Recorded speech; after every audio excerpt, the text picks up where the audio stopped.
Paul Finebaum is out here taking shots at Washington State President Kirk Schulz. What's he doing?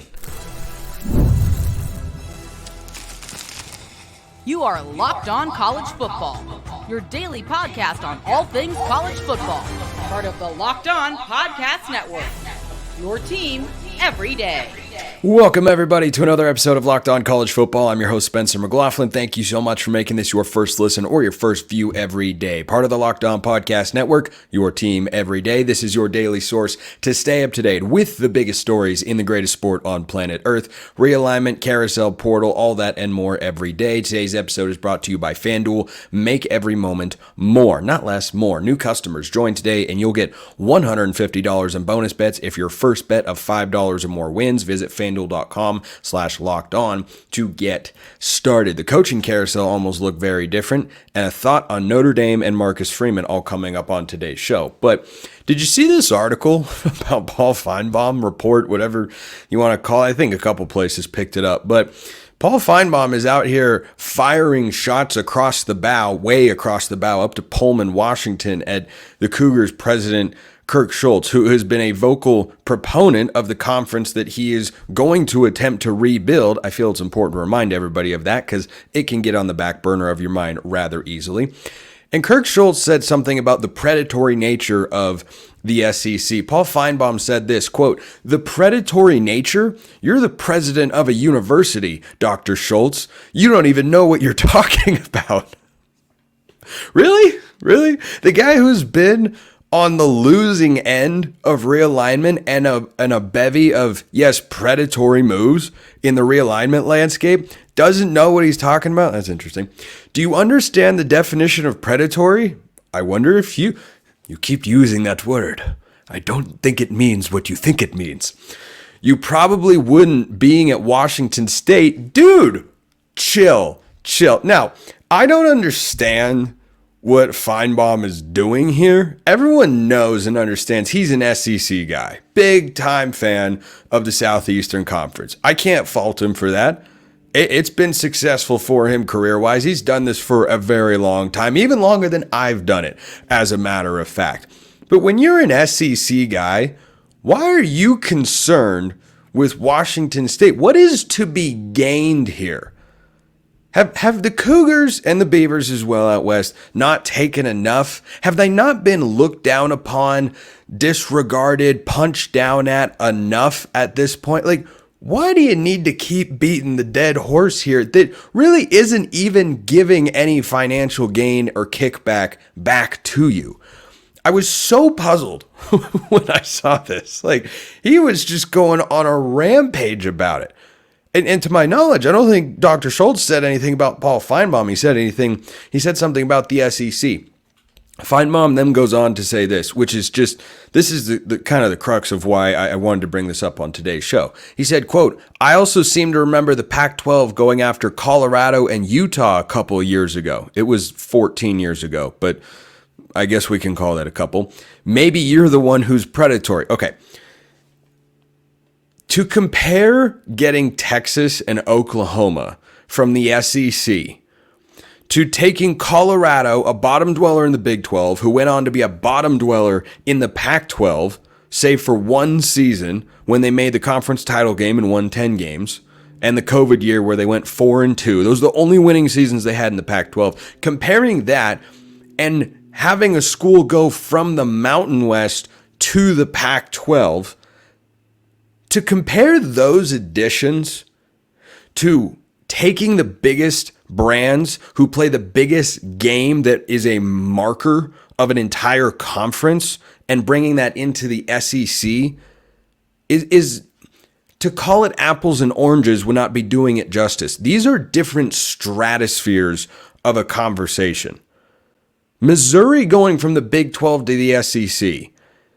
You could describe that as predatory if you'd like. It's nothing. It did nothing to the Big 12 like what Oklahoma and Texas moving to the SEC did. That proposed an existential question to the Big 12. Are you going to survive? One. And number two, how? How are you going to do that? So Then Finebaum, of course, was not done and said, well, back in the day, you tried to hijack the Big 12. Did you notice how they weren't successful in doing so? And here's the greater illogical nature of his quote before I get to one more thing. He said, Dr. Schulz, do you remember 10 years ago when your league tried to hijack the Big 12? They didn't. I mean, what's so funny about all this? I realize Texas may have been the instigator, but you were also the receiver. Then he goes on to defend the SEC and say, quote, the SEC took a phone call. That's all they did. No, the Pac-12 just took a phone call, apparently, about bringing Texas aboard back in the day. Obviously would have saved the conference. I mean, a league with Texas and USC in it, that's just not going to fall apart the way that the Pac-12 did, even with the amount of mismanagement that was in that conference for a very long time. So to say that these moves are all one and the same, the SEC just took a phone call. No, they did not just take a phone call. They then acted on that phone call. The Pac-12 just took a phone call. They weren't able to make it work. The Longhorn Network was, I believe, a sticking point as to why Texas didn't join. That's what just taking a phone call looks like. But then the cherry on top of all of this and why this is, it doesn't make any sense, which I'll explain in just a moment. He finishes by saying, quote, so I think it's just absolutely ridiculous for the president of Washington State out in Pullman. I mean, don't be mad because you're living in Pullman. What did the people of Pullman do to you? He said, I'm sorry, that's no reason to call anybody else predatory. You ever hear the expression, a lion does not concern himself with the opinion of sheep? Paul Finebaum is an SEC sort of guy. Why do you even care? What are you doing? This is you had Lee Corso and ESPN take a shot once upon a time at Washington State and Oregon State. Now Finebaum's doing. What are you gaining? What is to be added here? I'm confused as to how this is adding to the discourse, and for him to just present a completely misguided analogy of, well, you added Colorado and Utah. These things are not one and the same. Look, I had a bite of chocolate molten lava cake, and you had a bite of a strawberry. Well, they've both got sugar in them. I guess they're the same thing. No, they're not. They are not the same thing. A strawberry is not considered a dessert on its own, unless you add some stuff to it, whereas a chocolate molten lava cake is indeed a wonderful and delicious dessert, might I add. So, I think for the SEC, they're doing just fine. And I don't know that anyone in the conference would look at Finebaum's comments or why they would look at these remarks and say, yeah, you fight the good fight, Paul. You fight. You tell Kirk Schulz to shut up. Like, what is your problem? What is Washington State going to do to you? The playoff format has been changed. The SEC's got everything that they ever wanted, apparently. Although I don't know that they're done in the realignment space. We'll see what happens with Florida State if they're able to get out of the ACC. This whole thing was perplexing, and I cannot, for the life of me, figure out. I'm sure people in the YouTube comments will be able to figure out. That's where all the answers in life are, obviously. I appreciate you all down there. I love the engagement. It's a fun time, whether you agree with me or not. But I think this is all ridiculous. I don't think taking shots out west does anything to further the discourse in college football. And I don't think the SEC needs to concern itself with what a Pac-12 president said. Yeah, so he's calling you predatory. So? What do you care? You've got the teams, you got the brands, you got the television ratings, the contract, the money, everything. What in the world should the SEC care? Did not understand that in the slightest. I would have understood the coaching carousel looking different than it does today. It almost looked very different than what we had shuffling around on that beautiful thing this offseason. Some people think the coaching carousel is beautiful. Some people do not. Everybody, though, thinks eBay Motors is great. How do I know? Because passion, drive, and patience, what brings home the winning trophy is also what keeps your ride or die alive. Mine's sitting out in the garage right now. It is the only car I've ever had that is only mine. I've had it for about 10 years now. I would never want anything to happen to it. I want to have it forever and ever. eBay Motors has everything you need to maintain your vehicle and level it up to peak performance. From superchargers, roof racks, exhaust kits, LED headlights, and more. Whether you're into speed, power, or style, eBay Motors has got you covered. With over 122 million parts for your number one ride or die, you'll always find exactly what you're looking for. And with eBay Guaranteed Fit, your part is guaranteed to fit your ride every time or your money back. Because with eBay Motors, you're burning rubber, not cash. With all the parts you need, at the prices you want, it's easy to turn your car into the MVP and bring home that win. Keep your ride or die alive at ebaymotors.com. eBay Guaranteed Fit, only available to U.S. customers, eligible items only, exclusions apply.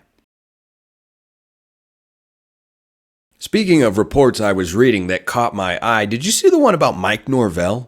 Mike Norvell, the head coach at Florida State, got a big old extension this offseason, an 8-year extension that makes him one of the highest paid coaches in college football. Now, reportedly, this is according to Noel Game Day over at Sports Illustrated, Alabama made a sizable push to land Norvell as Nick Saban's replacement in Tuscaloosa. There was even some worry from the FSU side, especially after former head coach Jimbo Fisher departed from the program for Texas A&M in 2017. That had the Seminoles scrambling to be prepared for all outcomes. This is from Dustin Lewis, by the way, writing over at SI. So the piece starts there and goes on to state something perhaps even more interesting. According to ESPN's Chris Lowe, Alabama athletic director Greg Byrne was focused on Norvell and Washington's Kalen DeBoer from the beginning of the coaching search. Okay, something to understand here. Was Kalen DeBoer a great hire? Yes, I think Kalen DeBoer is an outstanding coach. I think he is going to compete for national championships at Alabama. Because if you can do it at Washington, I have no reason to believe you're not going to be able to do it at Alabama. That's a snapshot of my opinion on the Kalen DeBoer move for the Crimson Tide this offseason here. Nowhere in this piece is Dan Lanning mentioned, who I do know was a target for Alabama. That is someone who was not flying up the odds market as a favorite to be the Alabama head coach by accident. They are not doing that based on rumor and speculation alone. They are going to do that because they know someone somewhere has got the inside track. But Alabama Athletic Director Greg Byrne was focused on Norvell and Kalen DeBoer. Both candidates fit the standard as proven names who had led their respective programs to success while displaying an ability to develop talent. Byrne even had, quote, serious conversations with Norvell and DeBoer the day after Saban retired. I am not doubting that Mike Norvell was in the mix for the Alabama head coaching job. Here's something that I question and that all of you should question as well when you read a report like this. Why is this getting out? And who could stand to benefit from doing so? The people who have the most power in college football are not athletic directors. They are not presidents even. But in college football specifically, the most powerful individuals are head coaches and their agents. And agents love to have this sort of stuff out there. And agents are very media savvy. And you don't know anybody's name except for Jimmy Sexton, who I believe is Kalen DeBoer's agent and was the rep for Nick Saban as well. When you see a story like this, my takeaway on it is that, well, Norvell might have been a target, but Mike Norvell also got a sizable extension from Florida State as a result. You know who gets a cut of that particular revenue? That would be the agent. Now, that's a salary, of course, not revenue. That is the incorrect verbiage there on my part. But whenever I read stuff like this, oh, well, he was really in the mix. He was in the running. Coaching names don't get tossed around in a circle by accident. Josh Pate talked about this recently on an episode of Late Kick, and he is absolutely right. And what he was discussing, and I was listening to and thinking, yes, this is absolutely correct, is when a coaching vacancy comes available, yes, athletic directors have a short list of names that they are interested in. They also have a short list of agents who they are going to call to say, would your guy be interested? Or an agent might reach out to an athletic director and say, hey, can you just, maybe put some feelers out? Or, I'll go to my friend over here in the press and say you're looking at my guy for the job so that I can, leverage it to get more money out of his contract in the athletic department here. Coaching contracts are crazy. They're crazy. Jimbo Fisher had to get $75 million. Texas A&M is going to pay him for quite a while because $75 million, even for Texas A&M, isn't something you're going to want to pay right up front. But the influence of agents in college football just cannot be overstated. It is absolutely everywhere. And that's what I felt when I saw this piece of news and I read all this stuff and thought about the carousel that almost was. And, Mike Norvell might have been a candidate. I mean, he is operating in the South much more than Kalen DeBoer is. And that's the biggest question about Kalen DeBoer, right? How is he going to fit into the South? How is he going to recruit in the southern part of the country when he was at Indiana, Fresno State, and Washington? We don't know. We don't know. There's still a lot of data to be collected on that particular front. So I just see this stuff and think, man, agents really know what they're doing. They know how to get their guys' names out there, get contract extensions, make it look this way or that way and whatnot. But here's the other thing. And this I do buy. This is a quote, again, in that same article at Noel Game Day from Dustin Lewis, who lays it out all very nicely. In the event that the Seminoles did have to begin a coaching search of their own, they were prepared to move swiftly and already had at least one name in mind.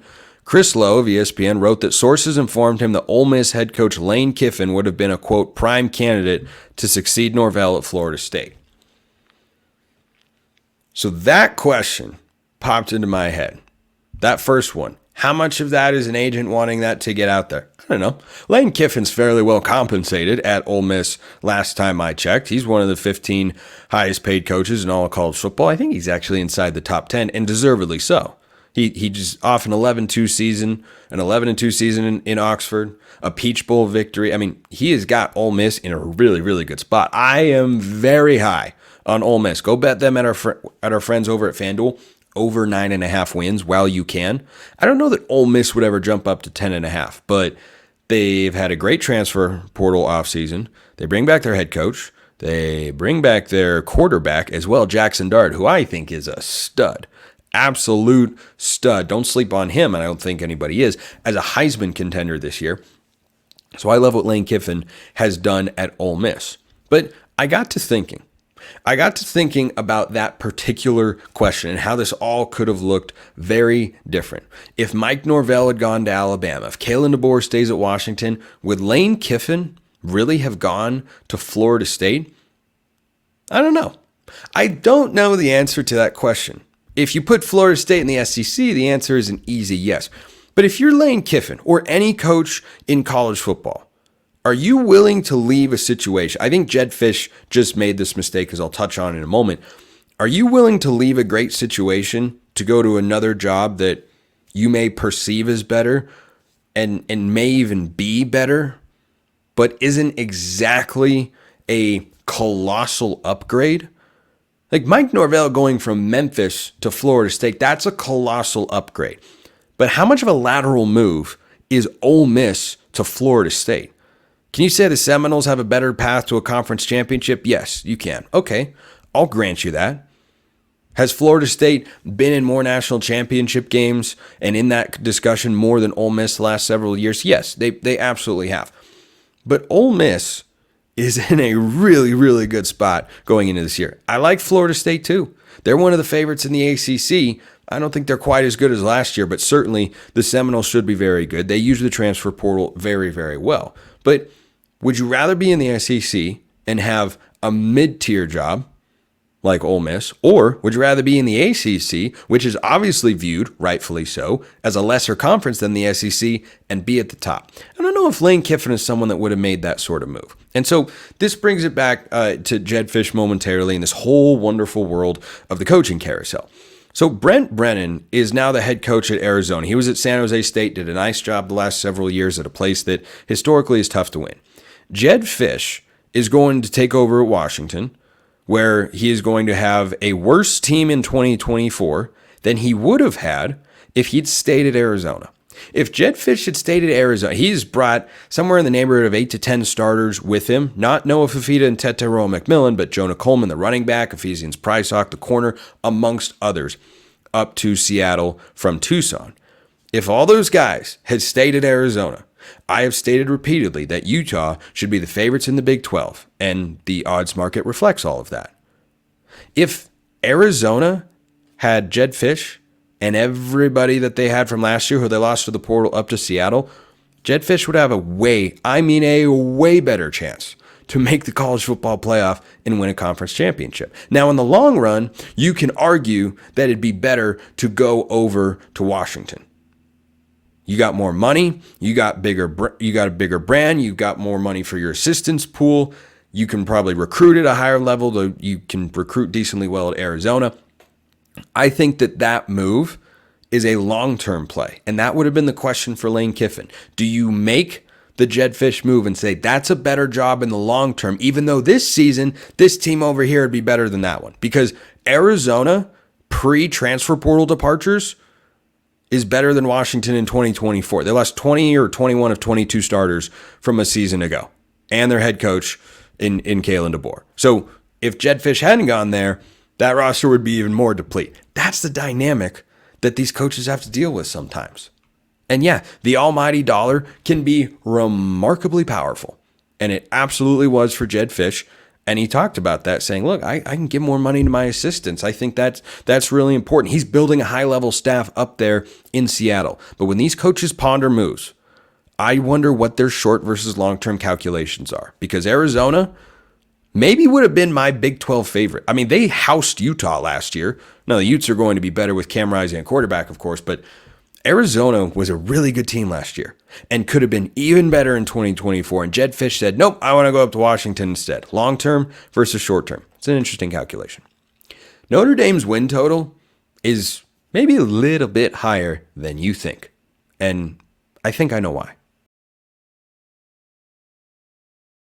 Have you yet heard about Amazon Fire TV? Well, you should, because Locked On is over there, of course. And Fire TV is your destination for sports. From live games to highlights to in-depth analysis, Fire TV offers amazing viewing experiences with smart TVs, as well as the Fire TV stick that you can plug into your existing TV that provides access to millions of movies and TV episodes, as well as free and live TV. Whether it's opening weekend for baseball or the college basketball tournament, you're going to want to have a Fire TV. Fire TV recently created Fire TV channels to deliver a constant supply of the latest videos from all your favorite sports brands, all for free. It's that simple. That includes all of us at Locked On and most of the big pro leagues and college conferences as well. Fire TV channels let you dive into all the game analysis, highlights, and more to keep up to date on the latest sports, or on the latest in the world of sports. March Madness, NBA, Major League Baseball, and more. Not to mention great news, entertainment, gaming, travel, cooking videos as well, which I'm addicted to. Check out Fire TV channels on Fire TV and Alexa devices. If you haven't checked out Fire TV channels, you should. Trust me on this one. To learn more, visit www.amazon.com/lockedonfiretv. That's amazon.com/lockedonfiretv. Go check them out today. Do you think Vegas and odds makers think a lot about the pressure on coaches and how that factors into a line they set? So the highest win totals in college football, according to our friends at FanDuel, are Ohio State, 10.5, Georgia, 10.5, Texas, 10.5, Oregon, 10.5, and Notre Dame. Notre Dame is tied for the highest win total, according to FanDuel, in all of college football. Here's why. Their schedule sets up in a very favorable fashion. Now, do I think that Notre Dame is capable of being a playoff team, is capable of swiping one of those 7 at-large spots, because, of course, they are not in a conference, so they won't be able to get a top 4 bye in the college football playoff, and they won't be able to get an automatic berth? Yes, Notre Dame is indeed good enough to do that. Is 10-2 good enough? It at least puts you in the conversation. That would be under their win total. Boy, those are big expectations. Big expectations in South Bend for Marcus Freeman and company, who is a not too shabby 19-7 in the last couple of years as Notre Dame's head coach. And yet it feels like he's underachieved, doesn't it? Right? He also started 0-3 if you go back to the Fiesta Bowl when he took over for Brian Kelly, who departed for LSU. It was a rough start. There was a loss at home to Marshall in there. Things have improved since then. And Notre Dame, to me, feels like a team that is on the upward trajectory. And not just because they brought in a guy who I am very high on at quarterback in Riley Leonard. Is he Drake May or Caleb Williams or Michael Penix, anybody like that, Jaden Daniels? I don't think so, no. I don't expect him to be a Heisman Trophy contender. Here's what I do expect. That dude is gutsy. That dude, when you watch Riley Leonard play, you think grit, you think toughness, you think tenacity, you think just go out there and show me whatever you need to win. That's what it is. That's what Riley Leonard's game fundamentally is. But the schedule is the other reason that Notre Dame has got the highest win total in all of college football, or tied for it with 4 other power programs. So they open the season at Texas A&M. Now, that's kind of an interesting game, but it shouldn't be. That should not be that interesting of a game. You have the first-year head coach, Mike Elko, who is coming into a situation that isn't what you would describe as a bare cupboard, but they had some transfer portal departures. They brought some guys in that they're doing all right for themselves talent-wise. But you're at Notre Dame. I don't care that you're on the road at College Station. That place will be rocking because you'll have the hope and optimism of an 0-0 record, which can be a dangerous thing when fans are involved. Not physically. I'm just saying from a crowd level standpoint. When you have all the hope and prospects of this could be a great year, it could be better than we think, whatever your expectations are if you're a Texas A&M fan, yeah, that's going to be on full display in game 1. You talk about one of the headline games to begin the college football season in 2024. Ooh, baby. Ooh, that's a good one. That is a doozy. But it shouldn't be. You're in year 3. This is a full year 3 into it, or this is going to be the 3rd year after 2 full seasons, is what I am trying to say for Marcus Freeman and Notre Dame. You have brought in a high-profile transfer at quarterback. That's it. That's the conversation. Upward momentum, big expectations, as there should be. That's a game that Notre Dame should win. Then the schedule lightens up. Northern Illinois, I don't think, well, I would have said the same about Marshall, but no, I don't think Notre Dame loses that game. At Purdue, I think they'll be all right. Miami, not the Mario Cristobal-led Hurricanes. No. That's Miami of Ohio. And then things get a little interesting. That Louisville game on September 28th is going to tell us a lot about both of those teams. Because Louisville's brought in Tyler Shuck, the transfer quarterback from Texas Tech, who once upon a time transferred from Oregon as well, but experienced veteran guy in college football who's won some games, certainly capable, and I think can be as good, if not better, than what Jack Plummer was for the Cardinals last season. And so Jeff Brom and company have to go to South Bend. That, again, a game that Notre Dame should win. And between Texas A&M and Louisville, you can't lose more than one of those games. Cannot do it. Cannot have it. Cannot. What's the line that I'm searching for here? Can't do it. Cannot live with them. Cannot coach with them. Can't do it. Something to that effect. They host Stanford after a bye week at home. You know, Stanford's an interesting team. Just because they played better than they should have last season with the amount of talent that they had. And if Troy Taylor, their head coach, starts to build up the talent base on the roster, Stanford could at least become interesting and relevant. I don't know if they'll ever be back to what they were in the Jim Harbaugh and early David Shaw days, but Stanford has been known to pull an upset a time or two. Take it from an Oregon fan. That sort of stuff can happen. Then they play Georgia Tech at Mercedes-Benz Stadium. They play Navy in East Rutherford, New Jersey. Now, just remember that Georgia Tech, did they, I'm just trying to put my thumb on it, did they play their home games at Mercedes-Benz Stadium? Oh, that's right, they don't. Navy the following week in East Rutherford, New Jersey. Florida State at home, Virginia at home, Army at Yankee Stadium at USC. Do you understand what's happening here? There are 3 true road games on Notre Dame's schedule. 3 of them. Now, going at USC is difficult. Hosting Florida State is difficult. But this should be at least, and this is why the win total on FanDuel is so high. With this schedule and the way it shakes out, Notre Dame will play a true road game on September the 14th at Purdue. Their next true road game, they'll play 3 neutral site games away from South Bend. Their next true road game will be November 30th. They'll go the entire month of October without a true road contest. Year 3 for Marcus Freeman, Riley Leonard, favorable schedule. That is a trifecta of factors that lead to their win total being as high as it is. Maybe Notre Dame isn't quite the team that a Texas or a Georgia or Ohio State or Oregon is going into this year. But should their win total be as high as it is? Yes, it absolutely should be. Are they the sort of team that can contend for a national championship? They can compete for it. They can contend for it. But can they actually do it? Well, we're going to learn. That's September 28th game. Boy, that is a marquee matchup if I've ever seen one. Texas A&M week 1 on the road, that's not bad.